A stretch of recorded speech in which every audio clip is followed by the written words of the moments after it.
Avevo la necessità di dare alcune comunicazioni per meglio, collaborare con i cittadini per quanto riguarda il servizio della differenziata. Come sapete, per il ritardo del Presidente della Regione nel firmare l'ordinanza c'è la discarica di Catanzaro che è bloccata, dove noi conferiamo l'indifferenziato.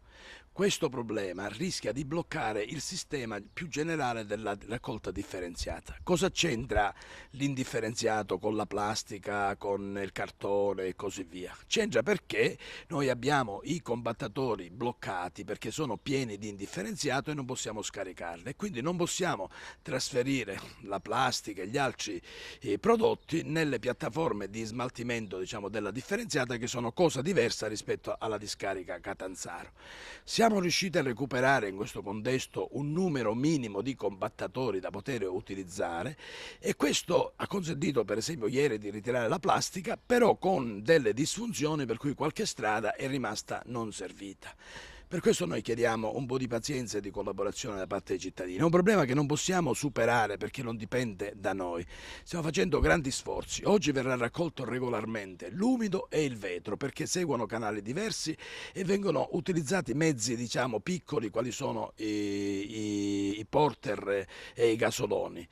Lunedì riusciamo ad assicurare sempre la raccolta dell'umido e del cartone, anche se il cartone con difficoltà.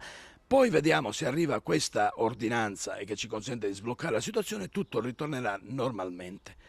Chiaramente ci sono queste situazioni che sono improvvise, diventano emergenze, sono difficoltà che non possono essere superate in via ordinaria. Abbiamo tentato di poter far fare 2 viaggi per il conferimento della plastica, ma non è possibile, non ci arriva con i tempi e con la chiusura delle altre piattaforme negli orari che hanno previsto. Quindi stiamo cercando di fare tutti gli sforzi possibili e immaginabili per cercare di risolvere il problema. Quindi, ripeto, oggi regolarmente viene ritirato l'umido e il vetro. Lunedì non ci saranno problemi per l'umido e il cartone magari qualche piccolo disagio, però speriamo di poterlo eliminare. Poi comunicheremo per quanto riguarda i giorni successivi nella speranza che arrivi questa ordinanza che risolva completamente tutti i problemi. Successivamente, la settimana prossima, darò comunicazione per quanto riguarda il piano di scerbamento e pulizia della città, indicheremo via per via così i cittadini sapranno come è ormai programmata la pulizia della città.